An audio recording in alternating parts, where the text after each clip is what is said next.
Kenya Airways a accru la fréquence de ses vols après avoir enregistré une croissance de 29% de son trafic passager. Ce bon est dit aux voyageurs qui se sont détournés du Moyen-Orient, permettant au taux d'occupation des sièges d'atteindre 99% sur certains itinéraires. L'Algérie a approuvé un contrat d'hydrocarbures colossal de 5,4 milliards de dollars entre sa compagnie nationale Sonatrach et l'entreprise saoudienne Medad Energy, marquant une étape majeure de sa stratégie énergétique. Le 23 mars 2026, le gouvernement angolais a décidé d'allouer une enveloppe de 8,7 millions de dollars à l'Agence nationale du pétrole, du gaz et des biocarburants, l'autorité de régulation du secteur pétrolier, pour sa modernisation.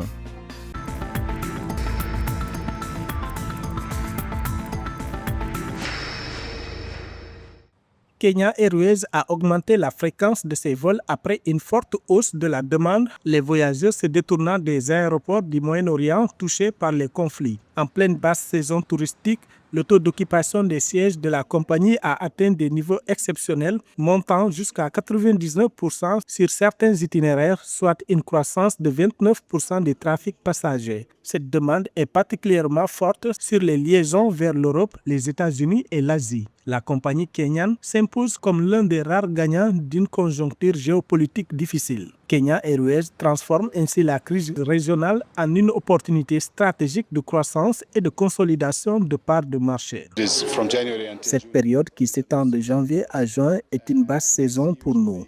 Et on constate généralement qu'environ 72% de l'avion est plein et qu'environ 30% ou 28% est généralement vide. Aujourd'hui, sur ces itinéraires, nous avons dépassé le seuil de 90 à 95% du taux d'occupation des cabines. Nous avons donc dépassé environ 95% du facteur cabine et même pour certaines racines, nous sommes presque à 99%.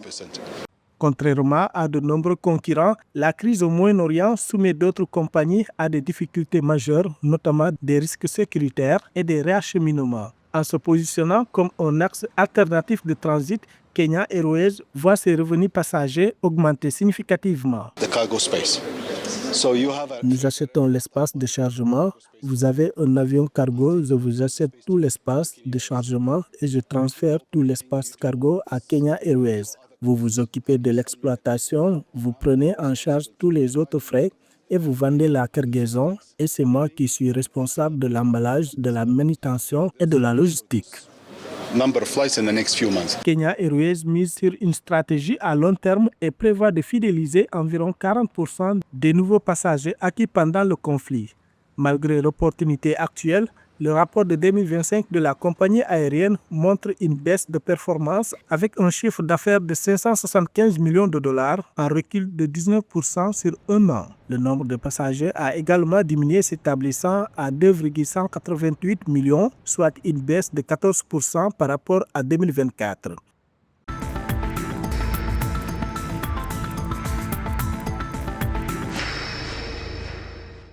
L'Algérie a marqué une étape cruciale dans sa stratégie d'expansion énergétique en approuvant un important contrat d'hydrocarbures le 23 mars 2026. Ce contrat d'une valeur colossale de 5,4 milliards de dollars lie le géant national Sonatrach à l'entreprise saoudienne Medad Energy. L'objectif de cette initiative est de fortement augmenter les capacités de production d'Alger afin de mieux répondre à la demande mondiale. Le volume total de production attendu sur toute la durée de l'accord est estimé à près d'1 milliard de barils.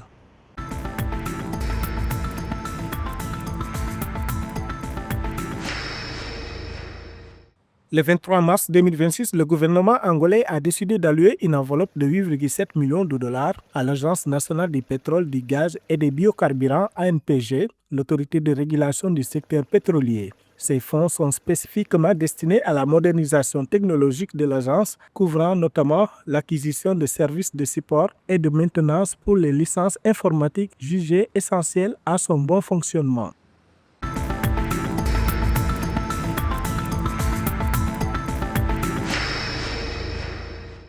Avec succès, le Trésor public togolais a levé 27,5 milliards de francs CFA sur le marché financier de l'UEMOA le 20 mars 2026. Cette performance est le fruit d'une adjudication portant simultanément sur des instruments de financement à court terme et à moyen terme, permettant ainsi à l'État de diversifier son portefeuille et de sécuriser ses besoins budgétaires.